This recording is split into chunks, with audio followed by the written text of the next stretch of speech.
안녕하세요, 청취자 여러분. 여러분은 혹시 어떤 노래를 가장 좋아하시나요? 저는 이선희님의 인연이라는 노래를 가장 좋아해요. 이 노래는 멜로디도 참 좋지만 가사가 처음부터 끝까지 너무 애틋해서 노래를 다 들으면 명작 드라마를 본 것 같은 기분이 든답니다. 특히 고달픈 삶의 길에 당신은 선물인 걸이라는 가사는 들을 때마다 제 마음을 울리는 것 같아요. 이 가사처럼 고달팠던 저의 과거에 선물 같은 분이 계셔서 그분을 떠올리며 사연을 처음으로 보냅니다. 먼저 제 소개를 하면 저는 지금 중견기업 품질관리팀에서 근무하고 있는 30대 후반의 여성입니다.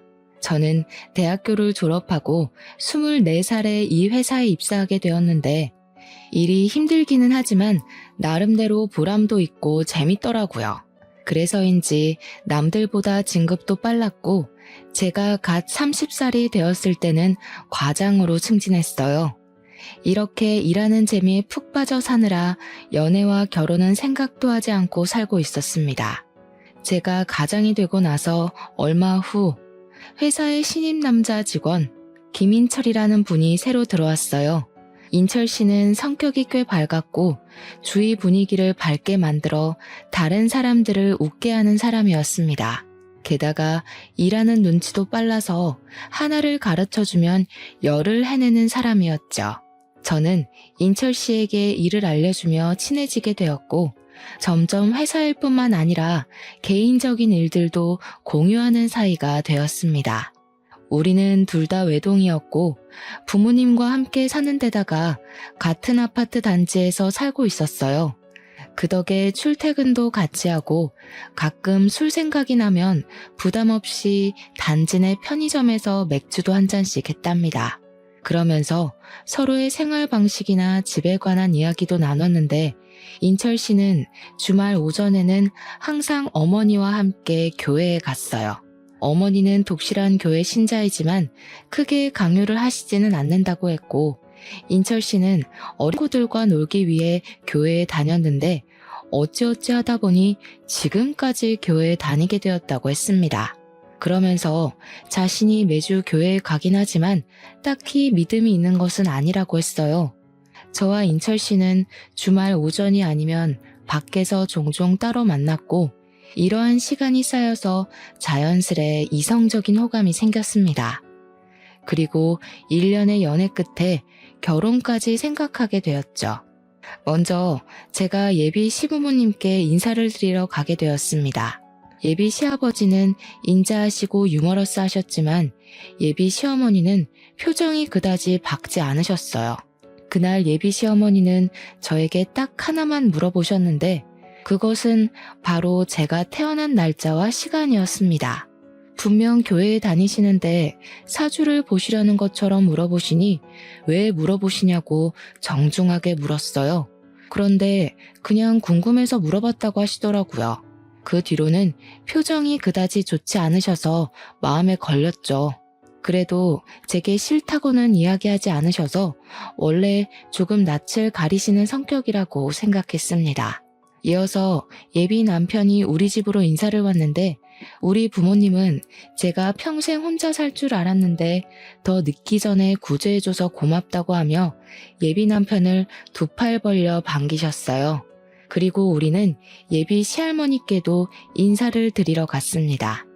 시할머니는 우리 아파트에서 자동차로 15분 정도 되는 거리에 있는 주택에서 소소하게 농사를 지으며 살고 계셨어요. 처음으로 예비 시할머니께 인사를 드리러 가던 날 솔직히 정말 많이 긴장했습니다. 당시 제 나이가 34살이었는데 제 주변 친한 친구들은 이미 다 결혼을 했던 상태였어요. 결혼한 친구들의 이야기를 들어보니 자기 아들은 귀하지만 며느리는 천하게 대하는 시댁 어르신들이 정말 많았더라고요. 그래서 친구들이 예비 시할머니가 계신다고 하니 앞으로 정말 힘들겠다며 제 걱정을 많이 해주었습니다. 저는 예비 시할머니 역시 그러신 분이 아닐까 싶은 생각에 걱정하고 긴장되는 마음으로 할머니 댁에 갔어요. 원래 그날 예비 시부모님도 같이 가려고 했으나 갑자기 그날 일이 생겨서 같이 못 가시고 저와 예비 남편만 할머니 댁에 가게 되었습니다. 예비 시할머니는 저를 보자마자 어서 오라고 반겨주셨어요. 솔직히 저는 친구들에게 며느리를 못 살게 구는 시댁 이야기를 많이 들었던 터라 예비 시할머니께서 반겨주시는 것이 제가 정말 반가워서 반겨주시는 게 아니라 이 집에서 일할 사람이 와서 반겨주신다고 생각했습니다. 그래서 처음에는 예비 시할머니의 호의를 좋게 생각하지는 않았어요. 예비 시할머니는 제 손을 꼭 붙잡고 정말 예쁘다고 칭찬을 하시며 거실 소파에 앉아보라고 하셨습니다. 그러더니 부엌에 가서 찹쌀떡과 인절미를 가지고 오셨어요. 예비 시할머니는 손자 며느리가 온다고 해서 직접 만들었다고 하시며 찹쌀떡을 건네주셨습니다. 원래 저는 떡을 그다지 좋아하지 않았지만 제가 온다고 만드셨다고 하니 어쩔 수 없이 한 입 베어 물었는데 이 떡은 꿀을 발라놨는지 정말 맛있었어요. 제가 맛있게 먹는 모습을 가만히 보시던 예비 시할머니는 제게 앉아서 먹고 있으라고 하시더니 부엌에 가셨습니다. 제가 뭐 도와드려야 하나 싶어서 부엌에 따라가니 절대 오지 말라고 하셨어요. 어쩔 수 없이 거실에 앉아 떡을 마저 먹고 있는데 예비 시할머니는 이제 준비가 다 됐으니 부엌에 오라고 하셨습니다. 그래서 가보니 식탁에 각종 나물 반찬들과 잡채가 한가득 있었어요. 저는 솔직히 나물을 그다지 좋아하지 않습니다. 우리 엄마가 손맛이 없으셔서 나물을 무쳐도 하나도 맛이 없었거든요. 그런데 예비 시할머니가 만들어주신 나물 반찬은 정말 맛있었어요. 제가 한 그릇을 싹싹 비우니 예비 시할머니는 잘 먹어서 너무 예쁘다고 제 머리를 쓰다듬어 주셨습니다. 식사를 마치고 설거지라도 하려고 했더니 예비 시할머니는 절대 하지 말라고 하셨어요. 그래도 맛있게 먹었으니 제가 치우겠다고 하니 나는 내 며느리한테도 설거지 안 시켰다고 하며 저를 부엌에서 밀어내셨습니다. 예비 시할머니의 힘이 어찌나 세시던지 저는 그대로 밀려서 거실로 나올 수밖에 없었어요. 거실에서 예비 시할머니께서 직접 타주신 커피를 마시고 있는데 또 혼자 부엌에 들어가시더니 이번에는 나물이며 떡을 한가득 챙겨주셨습니다. 그러면서 줄 것이 이거밖에 없어서 미안하다고 하셨어요. 저는 너무 감사하기도 하고 아무것도 안 하고 얻어먹고만 온 것 같아 너무 죄송하다고 말씀드렸더니 가족끼리 무슨 그런 말을 하냐며 그냥 한 번씩 내 생각만 해달라고 하셨습니다. 사실 시할머니까지 계신다길래 걱정을 정말 많이 했는데 예비 시할머니는 인자하시고 저를 어린 손녀 보듯이 따뜻하게 대해주셨어요. 뭔가 어릴 때 돌아가신 저의 할머니가 다시 오신 기분이 들어서 마음이 따뜻하고 푸근했습니다. 이렇게 우리는 각자 집에 인사드린 후 본격적으로 결혼 준비를 시작했어요. 예물과 예단은 다 생략하고 신혼집은 당시 저와 부모님이 함께 살고 있던 집으로 정했습니다. 부모님은 원래 제가 결혼 후 지금 사는 집을 월세로 내놓고 차로 5분 거리인 신도시로 이사하려고 하셨어요. 그런데 친정 부모님이 남에게 월세를 주느니 딸의 신혼집으로 주는 게 낫겠다며 사시던 집 명의를 제 명의로 돌리고 그곳을 우리 신혼집으로 마련해 주셨습니다. 이런 상황이다 보니 저는 시댁과 같은 아파트 단지에 살게 되었어요. 친구들은 저의 이런 상황을 듣고는 자고로 친정은 가깝고 시댁은 멀어야 좋고 게다가 시할머니까지 계신다고 하니 결혼 생활이 쉽지 않겠다고 했습니다.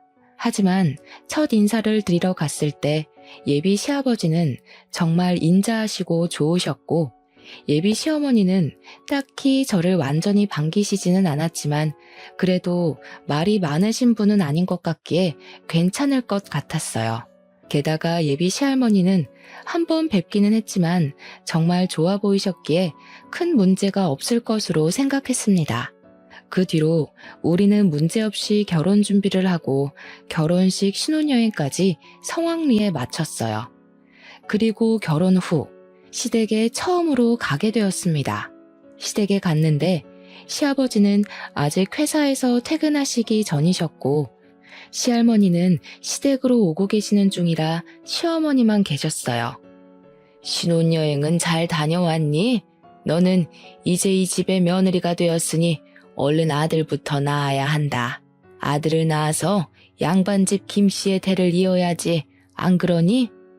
자녀 계획도 중요하지만 사실 저는 회사 일 때문에 당장은 아이를 가질 생각이 없어요.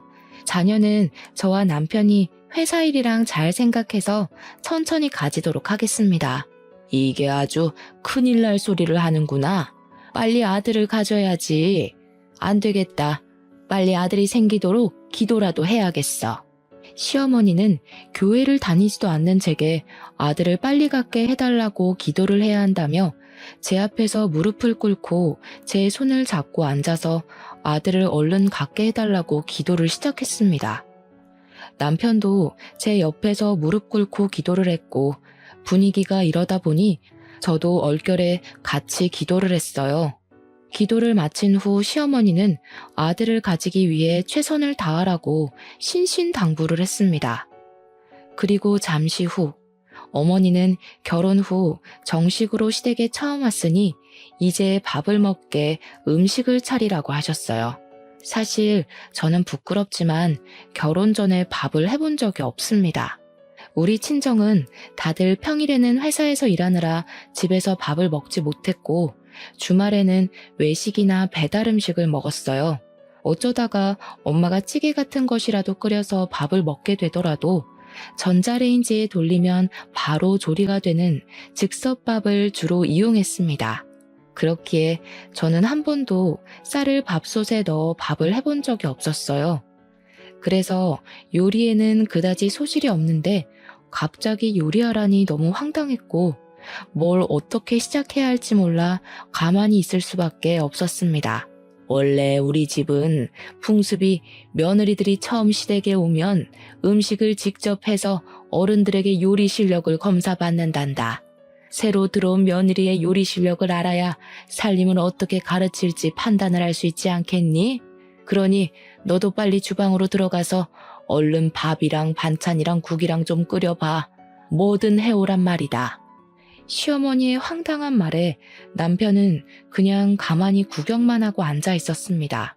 익숙하지도 않은 주방에 가만히 서서 뭘 어찌해야 하나 당황스러워하는데 시할머니와 시아버지가 오셨어요.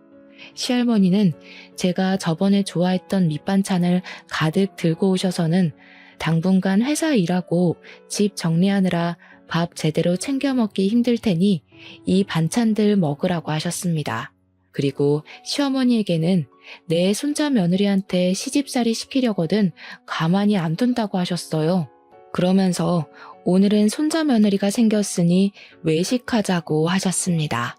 시어머니는 시댁에 처음 왔는데 며느리 음식 솜씨 좀 봐야 한다며 안 된다고 하고 시할머니는 너는 처음 시댁 왔을 때 음식 하기는 했냐고 하며 말도 안 되는 소리 짓거리지 말고 얼른 외출 준비나 하라고 하셨어요.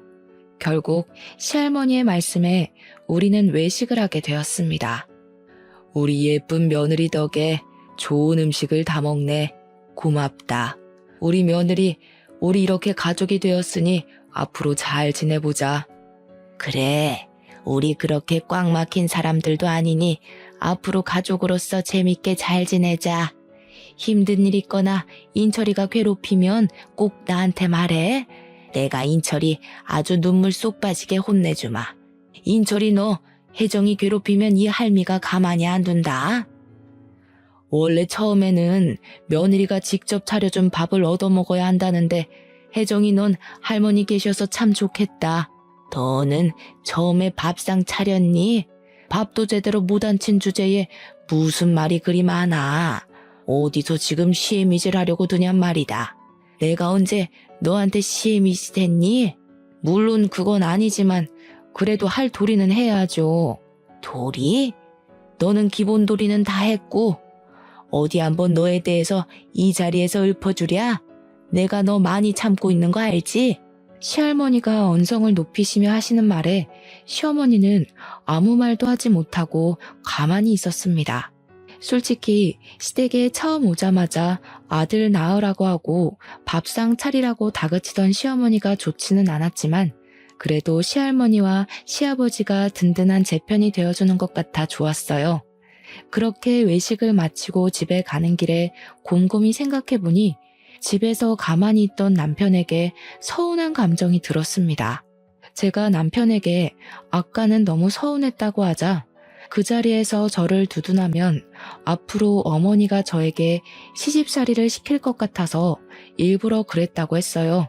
그러면서 자신의 마음은 그게 아니었다고 하며 미안하다고 했습니다.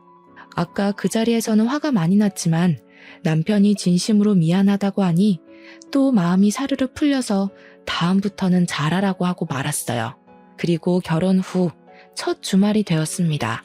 남편은 결혼 전처럼 아침부터 엄마를 모시고 교회에 가야 한다며 나갔어요. 저는 남편 없는 신혼집에서 혼자 쉬고 있었습니다. 결혼 후 처음 시댁에 갔을 때 시어머니가 아들을 낳아야 한다며 기도까지 해서 혹시라도 교회 같이 가자고 하지 않을까 걱정했지만 저에게 교회 다니자는 말은 일절하지 않아서 다행이다 싶었어요. 교회에 다니시니 제사도 당연히 없을 것이고 교회에 다니자는 말도 하지 않으시니 이 정도면 나쁘지 않은 시댁이라는 생각이 들었습니다. 저는 혼자 집에서 쉬다가 깜빡 잠이 들었는데 눈을 떠보니 벌써 오후 1시였어요. 원래는 예배가 끝나고도 남을 시각이었는데 아직도 남편이 오지 않아서 전화를 해보니 결혼했다고 축하 인사 받느라 오후 늦게나마 집에 갈 것 같다고 했습니다. 저는 어쩔 수 없이 혼자 점심을 먹고 심심해서 친정에 놀러 갔어요. 친정 부모님은 첫 주말인데 왜 혼자 있느냐고 해서 시어머니와 남편이 같이 교회에 갔다가 늦게 온다고 해서 왔다고 했습니다. 친정엄마는 시어머니가 다른 사람들은 며느리에게 제사나 교회를 강요하던데 그러지는 않은 것 같아서 다행이라고 말씀하셨어요. 친정에서 엄마와 시간을 보낸 후 오후 5시쯤에 다시 신혼집으로 갔습니다.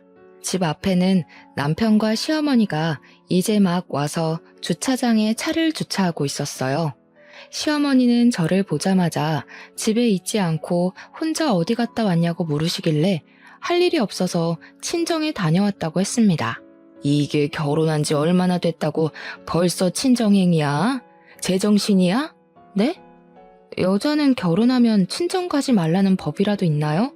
제가 친정에 간 일이 제정신이냐는 욕을 들을 만큼 잘못한 일인 거예요? 당연하지. 원래 여자는 결혼하면 친정은 이제 없다고 생각하며 살아야 해. 그게 며느리다. 인철 씨는 결혼해도 자기 엄마랑 교회 다니면서 저는 왜 엄마를 보면 안 돼요? 그럼 저는 주말마다 혼자 집에 있어야 해요? 왜요? 남자랑 여자랑 같니? 그게 남자와 여자의 차이야. 그리고 네 하늘 같은 남편한테 인철 씨가 뭐니 인철 씨가. 감히 너 입에서 남편 이름을 올려? 안 되겠다. 아무래도 며느리 교육 좀 해야겠어. 내일부터 매일 아침 너희 집에 갈 테니 그리 알아라. 시어머니는 제 상식으로는 도무지 이해가 가지 않는 말을 하며 화를 버럭 내시고는 시댁으로 가시고 저와 남편도 집으로 들어갔습니다. 저는 남편에게 무슨 며느리는 친정에도 못 가게 하냐고 투덜댔어요. 남편은 그래도 우리 집은 제사도 없고 교회에 나오라고 강요도 하지 않는데 이 정도면 남들보다 나은 것 아니냐며 이 상황의 심각성을 전혀 몰라 했습니다. 저는 이런 남편을 보며 이 결혼을 잘 유지할 수 있을까 하는 의문이 들었어요. 이미 결혼식도 다 올리고 했지만 혼인신고는 좀 더 지나서 신뢰가 확실히 쌓였을 때 해야겠다는 생각을 했습니다. 그날 밤 저는 원래 머리만 대면 잠을 자는 성격이었으나 그날은 이런저런 생각들이 꼬리에 꼬리를 물어 잠이 쉽게 들지 않았고 새벽 2시 정도에 겨우 잠이 들었어요. 아직 밖이 깜깜한 새벽, 갑자기 누가 우리 집 벨을 눌렀습니다. 시계를 보니 아직 5시였어요. 남편은 원래 잠기가 매우 어두워서 정신없이 잠을 자고 있었습니다. 저는 제가 잘못 들었나 싶어 다시 자려는데 또 벨을 누르더라고요. 혼자 나가서 누군지 확인하려다가 갑자기 무서운 생각이 들어 남편을 흔들었지만 남편은 누가 업어가도 모를 정도로 아주 깊게 잠을 자고 있었습니다. 그때 시어머니로부터 전화가 왔어요. 무슨 일인가 싶어 전화를 받으니 지금 문 앞이라고 하시며 얼른 문을 열라고 하셨습니다. 제가 현관을 열자마자 시어머니는 새색시가 아직도 꼬락서니가 이게 뭐냐고 하며 얼른 잠 깨고 밥 차릴 준비하라고 하셨어요. 저는 이 새벽에 무슨 자다가 봉창 두드리는 소리를 하시느냐고 했습니다. 내가 어제 이야기하지 않았니? 너 며느리 교육한다고.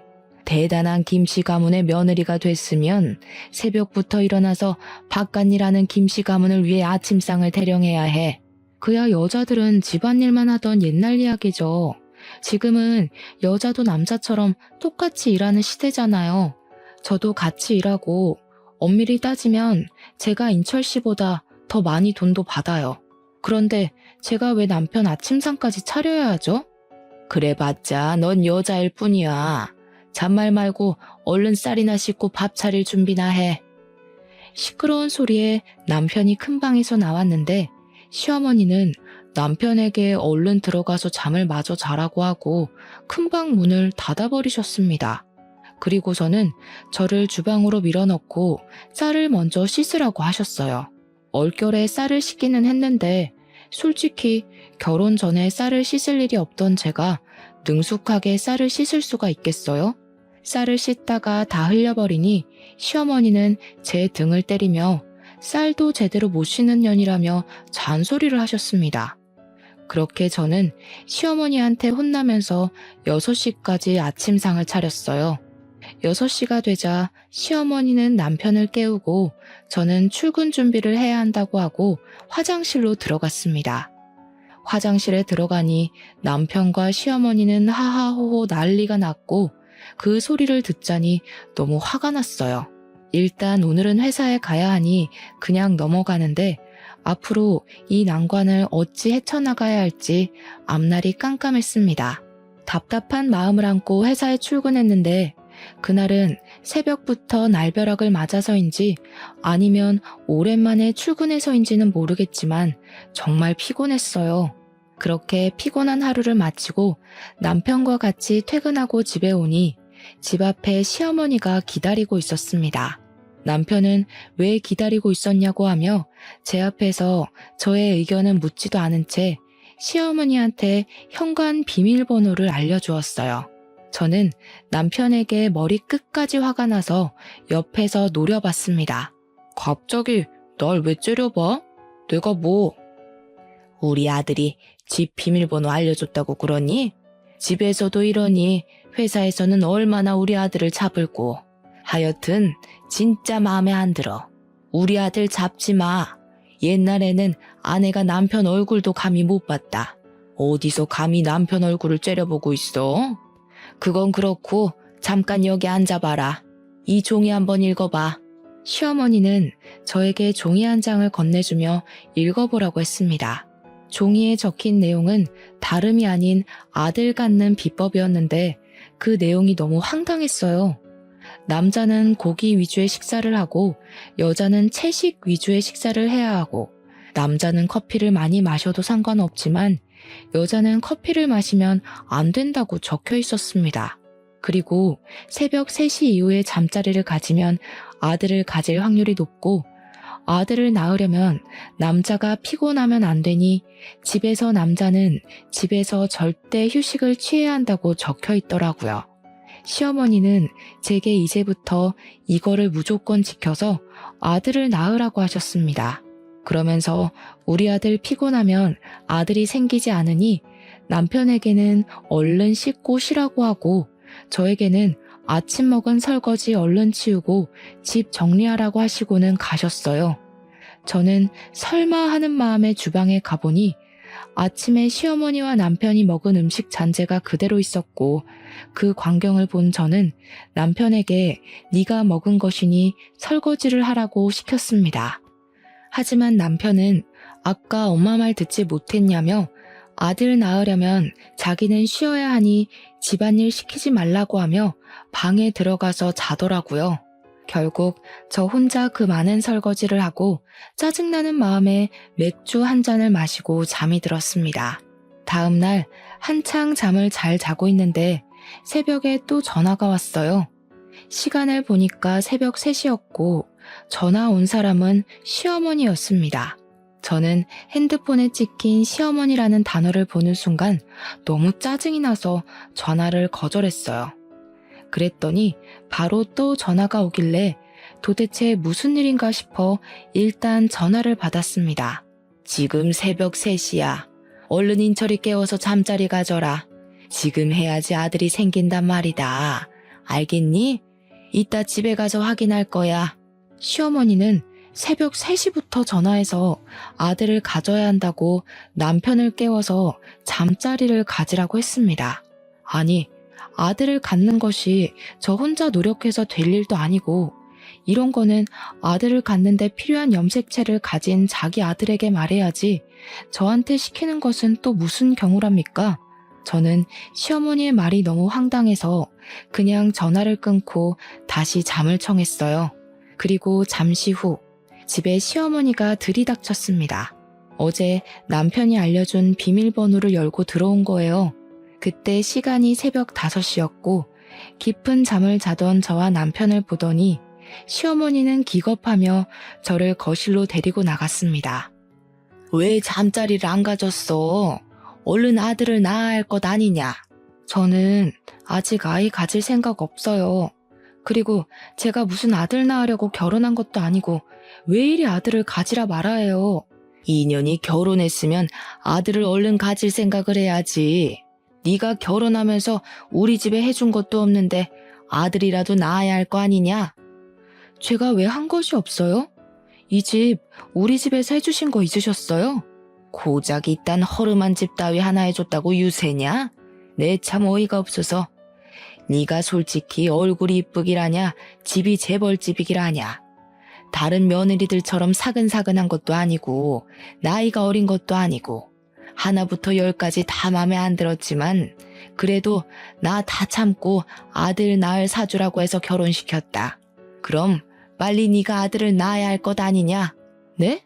아들 낳을 사주요? 그건 무슨 소리예요? 어머니 교회 다니시는데 사주 같은 거 믿어도 돼요? 제 말에 시어머니는 잠시 당황하더니 말이 잘못 나왔다며 아들 잘 낳게 생겨서 결혼시켰다고 했습니다. 그러면서 시어머니는 빨리 인철이 깨워서 밥 먹이고 회사 가라고 하며 후다닥 나가버리셨어요. 저는 새벽 3시부터 전화해서 아들 낳으라고 닥달하는 시어머니가 너무 싫었습니다. 정말 맘 같아서는 당장 갈라서고 싶었지만 아침에 일어난 남편이 미안하다고 하기도 하고 자존심 센 제 성격상 결혼한 지 1달도 안 돼서 이혼했다는 이야기가 회사에 돌면 너무 부끄러울 것 같아서 일단은 혼인신고는 하지 않고 그냥 있기로 했어요. 다행히 그 뒤로 시어머니는 우리 집에 새벽에 오지 않았고 새벽 3시에 전화하기는 했지만 무음으로 해놔서 전화가 왔는지 몰랐습니다. 그리고 여전히 저에게 매일 아들을 빨리 낳아야 한다고 하며 매일 연락을 하셨고 어쩌다 회식 때 제가 고기를 먹고 있다고 하면 크게 혼을 내셨어요. 회사에 있을 때도 커피는 절대 먹지 말라고 채비를 하셨답니다. 또한 남편은 피곤하면 안 되니 집에서 아무 일도 시켜서는 안 된다고 하며 집에서 설거지도 못 시키게 남편이 매일 퇴근할 때 우리 집으로 와서 감시하셨습니다. 저는 시어머니랑 분명히 따로 살지만 같이 사는 기분이 들었어요. 이렇게 살 바엔 차라리 빨리 임신이라도 됐으면 좋겠다는 생각에 남편과 저는 노력을 했지만 제가 스트레스를 너무 많이 받아서인지 아이는 생기지 않았습니다. 시어머니는 아들이 생기지 않는다고 제게만 닥달하고 매일 저를 붙잡고 기도했어요. 시댁 어르신 대부분이 손주 소식을 바라는 것은 알겠지만 이렇게까지 손주, 그것도 아들만을 바라는 시어머니의 모습이 이해가 잘 되지 않았습니다.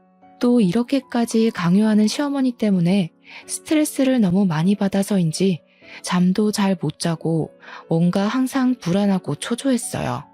이렇게 있다가는 제가 정신병에 걸려서 미쳐버릴 것만 같았습니다. 그러던 어느 날이었어요. 그날은 남편은 먼저 퇴근하고 저는 처리해야 할 일이 있어서 야근하고 밤 9시경에 집에 왔습니다. 그런데 현관문이 살짝 열려 있고 시어머니와 남편의 대화 소리가 어렴풋이 들렸어요. 저는 바로 들어가려다가 둘이서만 무슨 이야기를 하는지 궁금해서 몰래 엿들었습니다. TV 소리 때문에 자세히 들리지는 않았지만 대충 내용이 임신해서 아들을 낳으면 이혼한다는 대화를 나누더라고요. 저는 그냥 아침 드라마의 한 장면을 이야기하나 보다 싶어 별 생각 없이 현관문을 열고 들어갔는데 남편과 시어머니가 집에 들어온 저를 보더니 크게 당황해했습니다. 제가 왜 그리 놀라냐고 하자 시어머니는 아무 소리 없이 들어와서 그렇다고 하며 부엌으로 가버리시고 남편도 큰 방으로 휙 들어가 버리는데 뭔가 둘의 모습이 수상쩍더라고요. 순간 뭔가 아들을 낳으면 이혼한다는 말이 단순히 드라마의 내용이 아닐 수도 있겠다는 생각이 들었습니다. 다음 날 저는 중고 물건을 거래하는 카페에서 두 줄이 선명하게 뜬 임신 테스트기를 구매해서 시어머니와 남편에게 임신했다고 거짓말을 해봤어요. 시어머니와 남편은 크게 좋아하며 이제 이 아기가 아들이기만 하면 되겠다고 했습니다. 며칠 후 주말, 저는 친구들과 약속이 있어서 혼자 나갔어요.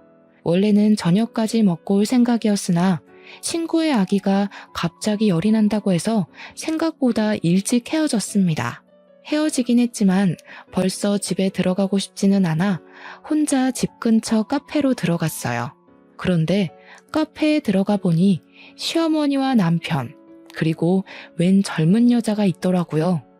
그 셋은 뭐가 그리 좋은지 신나게 대화를 나누고 있었고, 그래서 제가 카페에 들어온 것도 몰랐습니다. 저는 가서 아는 척을 하려다가 그들이 무슨 대화를 하는지 엿들어 보기로 했어요. 그래도 내가 열심히 기도를 드려서인지 아기가 벌써 생겼다는구나. 역시 하나님은 내 기도를 정말 잘 들어주신다니까. 그러게, 엄마가 새벽부터 일어나서 기도하더니 결국 이루어졌잖아. 이제는 혜정이가 아들을 낳으면 그 아들 빼앗아서 아연이와 결혼만 하면 되겠어. 그치? 어머니, 제가 잘 모실게요. 제가 비록 아들을 낳지는 못했지만 하나님의 음성대로 낳은 그 아들을 제 아들이라 생각하고 주님의 자녀로 열심히 키우겠습니다. 저는 시어머니와 남편, 그리고 상간녀의 말에 뒤통수를 제대로 맞은 기분이 들었습니다. 바로 가서 지금 이게 무슨 상황이냐고 따지려다가 혹시 몰라 핸드폰 녹음기를 켜고 그들이 앉은 테이블로 갔어요. 그들은 이곳에서 저를 만나리라고는 생각도 하지 못했는지 다들 깜짝 놀라했습니다. 저는 그들에게 조금 전에 한 대화를 다 들었다고 말하며 지금 이게 도대체 무슨 상황인지 설명 좀 해달라고 했어요. 이렇게 된 이상 말해야겠구나. 일단 여기 앉은 이 분은 우리 교회 목사님의 외동 따님이시란다. 원래 우리 인철이는 이 따님과 결혼을 하려고 했지. 그러면 우리 인철이는 교회를 물려받고 회사를 관두더라도 목사로 계속 일할 수 있잖아? 그럼 둘이서 결혼하면 되지. 왜 저랑 결혼시킨 거예요? 목사님 따님이 젊었을 때 자궁에 문제가 생겨서 자궁을 적출했다지 뭐니. 그래서 아이를 가질 수가 없다는 거야. 그런데 나는 우리 아들의 대를 이어줄 사람이 필요해서 이를 어쩌나 하고 주님께 주님의 일꾼이 될 손자가 필요하다고 기도를 드렸지. 그렇게 교회에서 기도하고 나오는데 인철이가 너랑 아파트 편의점에서 맥주를 먹는 모습이 보이는 게 아니겠어? 그때 하나님의 음성이 들리는 거야. 일단 저 둘이 결혼을 시켜 아들을 낳은 후 둘이 이혼을 하고 그 뒤에 목사님 따님과 결혼을 시키라고 말이야. 아주 좋은 생각이었지. 하나님의 일꾼이 될 손자도 생기고 우리 인철이는 목사가 되고 말이야. 혹시나 하는 마음에 너와 인철이 둘의 사주를 봤더니 아들을 낳을 수 있는 사주라더라. 그래서 바로 둘이 결혼시킨 거야. 네가 마음에 하나도 안 들지만 말이야. 상간녀는 시어머니의 말에 작게 아멘이라고 말하며 아주 감동한 듯한 표정을 지었습니다. 그럼 지금 이 상황을 전현의 부모도 알아요? 그 교회 목사라는 사람도 이 상황 다 알고 있냐고요? 당연하지. 그게 하나님의 뜻이고 음성인데 목사님이 모르시겠니? 당연히 다 알고 지금 네가 아들을 낳아주기만을 간절히 기다리고 있단다. 그러니까 너는 하나님의 뜻을 따라서 아들을 낳고 꺼져주기만 하면 돼. 그럼 목사님이랑 내가 섭섭지 않게 챙겨주마. 근데 어쩌죠? 저 임신한 거 가짜인데. 저 임신 안 했어요. 당연히 제 뱃속에 아기도 없고요. 그때 그 2줄 테스트기는 중고거래 하는 카페에서 산 거예요. 하도 임신하라고 닥달해서 말이죠. 시어머니는 사실 임신이 아니라는 말에 화를 버럭 내며 제 머리채를 잡고 흔들었습니다. 지금 머리채를 잡아야 할 사람이 누군데 자기가 머리채를 잡으니 너무 화가 나서 심장이 터져나올 것만 같았어요. 당연히 남편과 이혼을 할 것이지만 이대로 이혼하기에는 뭔가 억울했습니다. 이들을 완전 갈기갈기 찢어놓고 이혼하고 싶었어요. 저는 일단 카페에서 사람들이 다들 보고 있어서 카페에서 나와서 집으로 갔습니다. 그리고 시할머니와 시아버지에게 제가 녹음한 파일을 보냈어요. 제가 녹음한 파일을 들은 시할머니와 시아버지는 한달음에 우리 집에 오셔서 이게 다 사실이냐고 하셨습니다. 저는 방금 카페에서 있던 일이고 제가 들은 이야기를 하나도 빠짐없이 말씀드렸어요. 잠시 후 시어머니와 남편이 화가 잔뜩 난 표정으로 집에 들어왔고 시할머니는 현관에서 신발을 벗고 있는 시어머니의 뒤통수를 세게 갈기셨습니다. 이 썩으려나. 네가 믿는 하나님이라는 작자는 불륜을 저지르라고 가르치디? 정신 나간 년. 하긴 니년은 젊을 때부터 아주 싹수가 노래가지고 정신 나간 짓만 골라서 했지. 그래도 술집에서 자란 니년 불쌍해서 걷어줬더니 이제 교회에 빠져서 그딴 짓이나 하고 앉았냐? 썩 꺼져. 너 당장 내 눈앞에서 꺼져. 이혼해 둘이. 네, 저도 더는 참지 못하겠네요. 그동안 정이 있어서 같이 붙어 살았는데 이런 정신 나간 짓이나 하고 정말 같이 못 살겠어요. 저 혼자 늙어 죽는 한이 있어도 이제 이 사람 같이 데리고 못 삽니다. 당장 나가. 이제 당신과 나 끝이야. 아버지, 진짜 엄마랑 이혼할 거예요? 그래도 같이 산 정이 있는데 어떻게 그래요? 할머니, 아버지 좀 말려봐요. 이 새끼가 아직도 정신을 못 차렸나? 너 어릴 때는 피덩이인 네가 우리 아들의 진짜 자식인 줄 알고 거뒀고 커서는 그래도 너를 키운 정이 있어서 같이 키웠어. 나 네가 우리 집 자식이 아니더라도 그래도 내 손주라 생각하고 키웠다. 그런데 역시 피는 못 속이지. 피는 못 속여. 지 어미 닮아서 싹수가 노란 짓만 하고 다니는 꼴을 보니 더는 너 내 자식으로도 못 두겠다. 너도 네 어미랑 같이 나가. 나가서 너네 잘난 하나님한테 기도나 하며 살란 말이다. 시할머니와 시아버지는 집에 들어오려던 시어머니와 남편을 내쫓았습니다. 그리고 제게는 놀라지 말고 들으라며 젊은 시절 이야기를 해주셨어요. 시아버지는 젊을 때 다른 분과 결혼을 하셨었고 그분이 몸이 약하셔서 아기는 없었다고 해요. 젊은 시절의 시아버지는 외모도 잘생기셨고 말도 잘했고 땅도 꽤 있었고 재산도 넉넉하게 있었습니다. 시아버지는 그때 회사 생활을 하며 자주 가던 술집이 있어요. 그 술집은 지금 시어머니의 친정엄마가 운영하던 술집이었는데 외모도 잘생기고 돈도 꽤 있는 젊은 시아버지를 평소에 눈여겨보던 시어머니의 친정엄마가 시아버지를 술을 잔뜩 먹여 취하게 만든 후 자신의 딸을 술집 뒷방에 시아버지와 같이 넣어버린 거죠. 그날 술김에 사고를 친 거고요. 그리고 며칠 뒤 시어머니는 시아버지의 아이를 가졌다며 찾아왔고 시아버지와 원래 결혼하셨던 분은 충격에 쓰러지셨고 그 뒤로 시름시름 앓다가 돌아가셨대요. 시어머니는 아들을 낳아 시할머니를 찾아가서 시아버지의 아이니 이 집의 며느리로 받아달라고 했습니다. 시할머니는 처음에는 받아주지 않으려고 했지만 아들이기도 하고 이 아들이 시아버지의 핏줄이라는 생각에 어쩔 수 없이 받아줬어요. 이 아들이 바로 지금 제 남편이었습니다. 시아버지는 시어머니에 대한 정은 하나도 없었지만 남편은 핏줄이라는 생각에 금이야 오기야 키웠다고 해요. 그러다가 남편이 6살쯤에 병원에서 우연히 혈액형 검사를 하게 되었습니다. 시부모님 둘 다 A형이라서 당연히 남편은 A형이거나 O형이 나와야 하는데 B형이 나왔어요. 뭔가 이상한 시아버지는 유전자 검사를 하려 했으나 시어머니가 안 된다고 말렸다고 합니다. 하지만 시아버지는 몰래 유전자 검사를 했는데 검사 결과 남편이 친아들이 아니라고 나왔어요.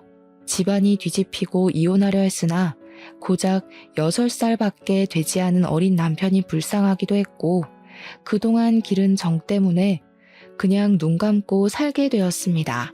그렇게 시어머니는 거짓말로 결혼했지만 그래도 시할머니는 시어머니에게 시집살이 한번 시킨 적 없었다고 해요. 어린 나이부터 술집 하시던 엄마 밑에서 자란 아이가 제대로 살았겠냐면서 진심으로 시어머니를 딸처럼 생각했다고 합니다. 시아버지 역시 시어머니에게 여자로서의 정을 느끼지 못해 사근사근하게 대하지는 못했지만 그래도 집안일 다 도와줘가며 살았다고 해요. 이 이야기를 들으니 저는 너무 기가 막혔습니다. 시어머니는 시할머니에게 그렇게 사랑을 받고 지금까지 왔으면서 저에게는 온갖 시집살이를 다 시키려 했잖아요. 그리고 남편도 그런 엄마를 말리지는 못할 망정 옆에서 더 부채질했다는 것이 정말 화가 났습니다. 저는 이 모든 사실을 안 후 남편과 이혼해야겠다고 했어요. 두 분은 미리 말해줬어야 했는데 굳이 말할 필요성이 있을까 싶어서 안 했다며 미안하다고 제게 사과를 하셨습니다. 그렇게 시할머니와 시아버지가 가셨고 남편은 그날 저녁 집에 끝내 오지 않았어요. 저는 남편의 모든 짐을 다 챙겨서 심부름 센터를 통해 회사로 보냈습니다. 그리고 녹음한 파일을 지역 맘카페와 시어머니와 남편이 다니던 교회에도 올렸어요. 마침 교회에서 활동하던 사진이 교회 사이트에 있길래 시어머니와 남편의 사진도 함께 올렸습니다. 혹시나 해서 모자이크 처리를 하기는 했지만 지인이면 알아볼 수 있을 법하게 올렸어요. 폭풍 같은 주말이 지나고 다시 월요일이 되었습니다. 남편은 자신의 자리에 심부름센터에서 보낸 남편의 짐들을 보고 이게 다 뭐냐고 물었어요. 뭐긴 뭐야, 너 짐이지. 이제 내 집에 들어올 생각하지 마. 그 집 내 명의인 거 알지? 진짜 잔인하다. 어떻게 사람을 이렇게 곤란하게 해? 네가 그러고도 사람이야? 먼저 엿먹인 게 누군데 그래. 애초에 나한테 마음도 없었으면서 너 아들 낳아줄 여자 필요해서 나랑 결혼하고 나서도 목사 딸년 만나고 다니는 게 곤란하게 한 거 아니면 뭐니? 너야말로 네가 그러고도 사람이야? 내 말에 회사 사람들은 수군대기 시작했고 남편은 쪽팔린 지 회사를 나가버렸어요. 그날 오후 회사에서 결혼한 여직원들이 제가 맘카페에 올린 사진과 녹음 파일을 보여주었습니다. 그 밑에 댓글을 보니 시어머니가 교회 생활을 아주 열심히 해서인지 어느 교회 다니는지 다 나와 있었고 교회 목사 딸인 상간녀의 얼굴과 신상까지 다 나왔어요. 소문은 그 뒤로 일파만파 퍼졌고 교회는 결국 교인 수가 줄고 목사는 욕먹고 문을 닫았습니다. 그리고 시어머니는 시부에게 이혼당하고 남편은 제 집에서 쫓겨나고 회사에서도 쫓겨나다시피 나갔어요. 당장 오갈 데가 없어진 시어머니와 남편은 교회로 들어가 살려고 했는데 교회에서도 교회 이름에 먹칠을 했다며 쫓아냈다고 합니다. 결국 그 둘은 여간빵을 전전하며 거짓골로 산다고 해요. 이렇게 된 후 전 시할머니한테 전화가 왔습니다. 전 시할머니는 이렇게 연이 끊겼지만 진짜 손녀딸이 생긴 것 같아서 너무 좋았다고 하며 다시 한번 진심으로 미안하다고 하셨어요. 저는 전 시할머니께 그런 말씀 하시지 마시라고 하며 저도 할머니가 생긴 것 같아서 너무 좋았고 종종 찾아뵙겠다고 했습니다. 그리고 다음날 전 시할머니 핸드폰으로 문자가 하나 왔어요. 전 시할머니가 밤에 돌아가셨다는 것입니다. 무슨 일인가 해서 바로 장례식장으로 달려갔더니 그곳에는 전 시아버지가 망연자실한 표정으로 앉아 계셨어요. 일이 그렇게 된 후 자신이 모질지 못해 열심히 사는 젊은 사람의 인생을 자신이 망친 것 같다며 죄책감에 시달리셨다고 합니다. 그러면서 몸이 급속도로 안 좋아지셨고 결국 일이 되었다고 하셨어요. 그 이야기를 듣는데 너무 마음이 안타까워서 미칠 것 같았습니다. 저는 회사에 휴가를 내고 전 시할머니의 마지막 가는 길을 지켰어요. 비록 이 생에서의 만남은 너무 짧았지만 저에게는 마음이 너무 따뜻한 분이셨습니다. 저의 첫 번째 결혼이 고달프고 지옥 같았지만 그래도 선물 같은 할머니가 계셔서 다행이라는 생각이 들어요. 이렇게 저는 결혼을 하기는 했지만 1년도 살지 못하고 이혼했습니다. 그나마 다행인 것은 혼인신고를 하지 않아서 재산 분할이고 뭐고 필요 없이 위자료 받고 아주 쉽게 헤어질 수가 있었어요. 그리고 지금은 일단 일을 열심히 하며 살고 있습니다. 이러다가 좋은 남자 생기면 좋은 거고 아니면 그냥 저의 인생을 살아가려고요. 지금까지 저의 기나긴 사연 들어주셔서 감사합니다. 모두 행복한 하루 보내세요.